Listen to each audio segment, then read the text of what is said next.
அனைவருக்கும் வணக்கம். உயிர்மெய் அல்லன மொழிமொதல் ஆகா. இதற்கு முன்பான நூற்பால உயிர் பத்தி சொல்லிட்டாரு. அப்ப அடுத்தது மெய் சொல்லணும். ஆனா, அத இவர் எப்படி அழகா சொல்றாருன்னா, உயிர்மெய் அல்லன மொழிமொதல் ஆகா. உயிர்மெய் அல்லாத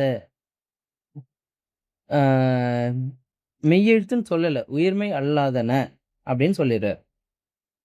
உயிர்மெய் அல்லன மொழி முதல் ஆகா. மொழிக்கு முதலாக வருவதில்லை. அப்ப என்ன சொல்றாரு? மெய் வராது.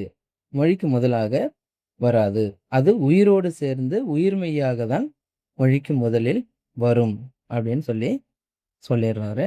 உரையாசிரியர்கள் வேலை செய்ற கருத்துக்கள சொல்றாங்க. அது அந்த அளவு இந்த பகுதிக்கு தேவை ஏற்படல. அதனால ம் இதோட நம்ம பார்க்கலாம். என்னன்னா, இது வந்து தனிமை.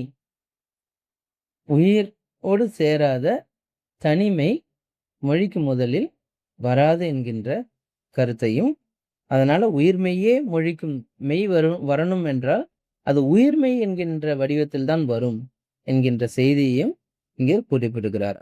நன்றி, வணக்கம்.